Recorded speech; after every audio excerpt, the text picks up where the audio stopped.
Hey, what is up? Welcome back, Design Squad. And today I have another portfolio to review, but this time it's a bit different. If you remember, previous portfolios were all about UX UI and UI bias at that. This time I got to reach out from Michael, and Michael comes from data and analytics background. He actually spent just 6 months doing one of the boot camps, and then afterwards, within a month having applied for 50 or so openings, have secured one job offer where he's now running as a professional UX designer. Now, what he adds to this, which is super interesting before we dive into his examples, is that UI design was never my stronger suit. So in my case study, I've been more UX focused, and in my research section, I have a particular format I've never seen in other portfolios, so I wanted your thoughts on it. And so without further ado, let's just jump right into it and see exactly what that's about.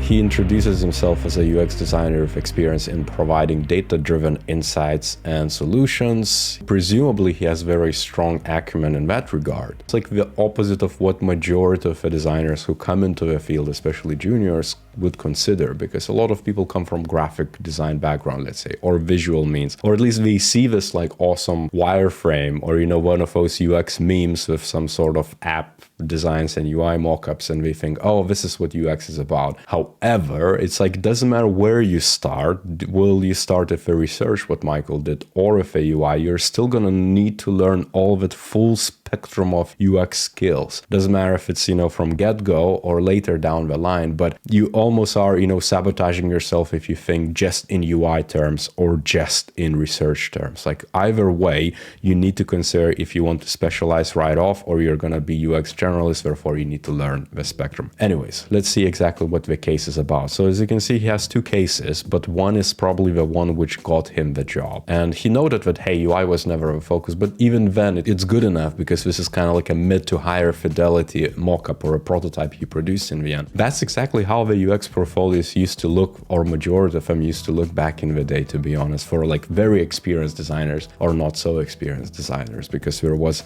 not that much of a UI bias in a way. It was more about architecture of the experiences. So he assumes UX researcher hat and role for it. He did research, analysis, ideation, card sorting, sitemap, wireframe, and prototyping, and it was 4-week project. And as a hiring manager, that to me immediately would be like, okay, this is a conceptual case ultimately. So I would be really kind of like trying to scrutinize what's next to see if he can actually, think like a researcher, but also produce some bits as a designer. And it's about this local chain, which basically had a hypothesis that, hey, online shopping capability would improve. And so the team engaged. And this is where I would question exactly what did that team look like. Presumably, this is maybe that bootcamp project. Sometimes you're going to have very conceptual cases. Other times it's going to be almost like a simulation of a real lifelike teams and squads and multidisciplinary approach. If you had any product managers or engineering, you should bring that up because that matters. Collaboration is key to success in UX. And then he gives a summary exactly of what he did and why. And I like this. As I was walking through the first time through these points, I was kind of saying, okay, well, show me the stats, show me those pain points. But when he did this to summarize the research like end to end with a problem statement of Terry needs, certainly receiving fresh groceries, things of that nature, and showcased exactly what they arrived to, and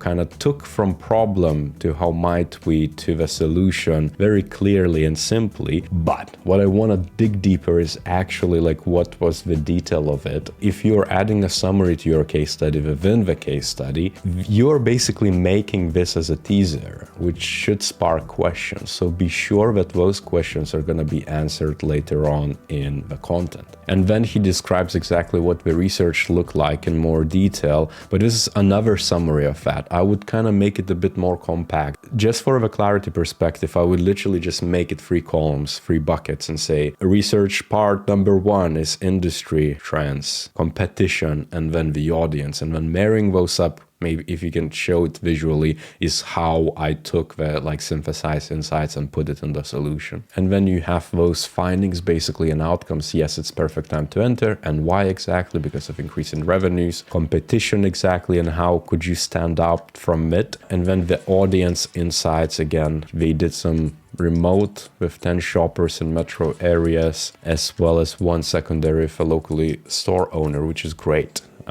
because when you're interviewing actual stakeholders as well, and then highlighting the themes, the impact. And one thing which I've missed, and this is probably captured in my mind, but like experience mapping would illustrate that journey as is journey, or how they use it, the competitors, let's say right now, really well. And you could then highlight exactly where the opportunity is to introduce those delivery, click and collect options, search user accounts, and basket management, I guess. So show me instead of telling me, because if you just say, hey, this is what the competition is doing and therefore we should be doing, it's just catching up with them. Show me what they're doing right now, and then highlight exactly where is the missing gap, and then you're gonna have some sort of competitive advantage, if that makes sense. One persona is also questionable. If you interview 10 people, chances are there was differences. How did you even narrow it down if they're so uniform, if every user was quite similar and the segment was so defined? How did you get there? Did you do some surveying first and foremost, and then said we're going to target millennials, metropolitan areas who shop twice weekly, and this is what you used as a screening, therefore you talk to those 10 people who represent that, and now you came up with a persona. But how did you get to that point? Did you consider segments and then just picked one random one? Is it the real representation of who did that client want to engage? Show me, tell me, show me how did you do the segmentation. It's massively important, basically, instead of just picking random people.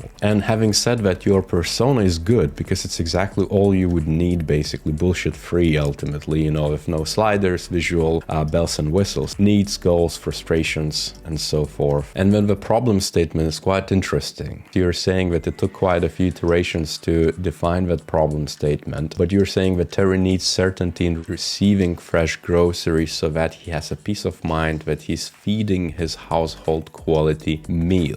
This is a loaded problem statement as well, but here how might we then follow saying, how might we provide certainty to Terry on the freshness of the groceries he receives? And I'm not saying that it lacks anything. This is the problem you want to target, and your research probably stated that. I would still question, how did you know for sure? What else have you considered in, let's say, an interview or something like that? But to answer the how might we provide certainty to Terry on freshness alone is very specific, but also very vast. You could just go crazy doing that. It could be that it's a service design piece with so many aspects of that. It's kind of like designing the business and the customer experience and user experiences. It could be that you're just, you know, pinging them an SMS saying that this is what you're going to receive and the dates of the goods or something like that. But how do you track those dates of the goods?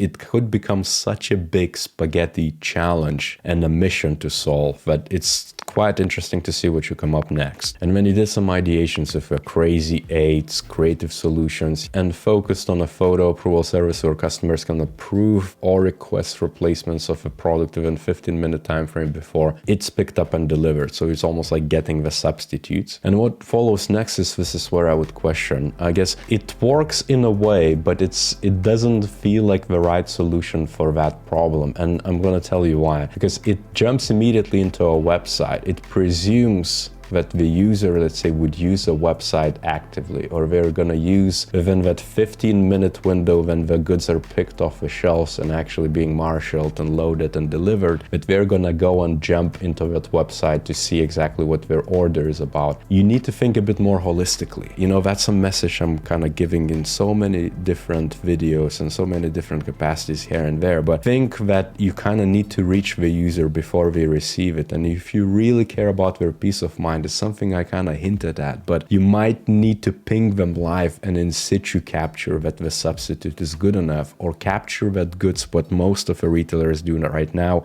is on the spot at the doorstep. And then you kind of design user experiences either at the doorstep where you're having a conversation with a customer and you decide if a good is good enough or not, if it has to be returned or it has to be replaced, or it has to be done before it's being picked or whilst it's being picked, so that the customer immediately can get notified and you can tell, this is what we're going to deliver to you at these dates, and this is how maybe it's, you know, quality wise would be indicated. But it's much bigger challenge than just coming up with with a website. The website is one medium. I don't think it's the right one, because it would mean that the customer has to always log in and check that website to see if the substitutes are right or if it's in the right condition as we want to. This is where it's probably you would want a mobile app. This is where you would want to engage omni-channel experience touchpoints, like also ping them an SMS, send an email, also consider the service design end-to-end, what happens when it's delivered if they're unhappy, like almost like consider all of that and then design the touchpoints accordingly, instead of just jumping into one touchpoint and saying this is the new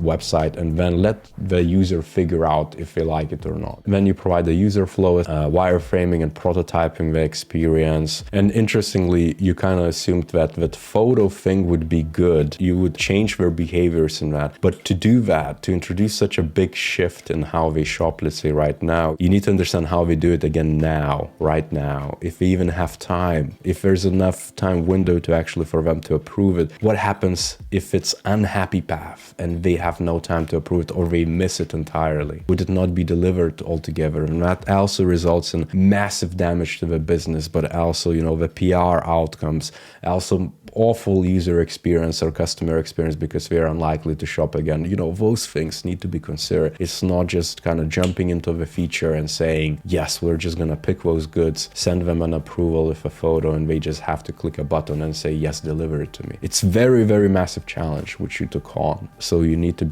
start very divergent and very considerate end-to-end, and then narrow it down to a specific feature set. And then you went into testing, validating the flow, design, copy. This is more than usability. It's also testing the utility, the desirability of a service. You would probably want to test it at the scenarios where they order those goods. Something just to ponder on for the next kind of project, I guess. Just to picking a bit more, I guess, tailored type of validation methods. Does it really make sense in day-to-day to do that? Or does it make sense to do it in somewhere else in the journey? Or in any other aspect of it, not just kind of like a website? You need to kind of think about it holistically as a customer experience end-to-end with all the different channels which you could engage with the user at appropriate time in the right methods, with appropriate messaging and appropriate signals to shape their behavior. So they're kind of like, yes, this is it. I'm gonna shop again. And then you want to run more usability testing next, conduct research on store employees, which I think you should have done, because again, this is massive challenge and it's a service level challenge. It's not just a product design challenge you're trying to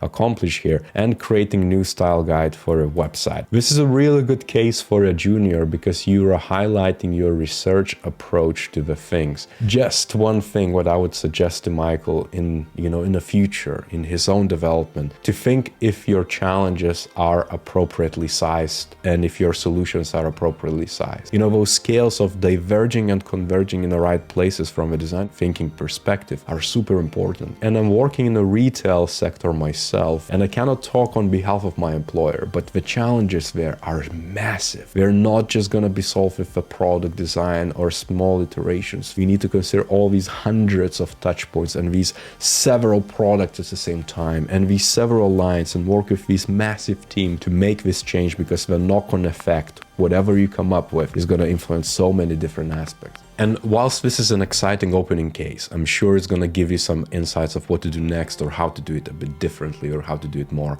effectively. But thumbs up and congrats on getting this role. For everyone else, if you have any questions, leave them down below. Your suggestions and everything else is welcome as well. Subscribe to this channel, and on that note, I'll see you next time.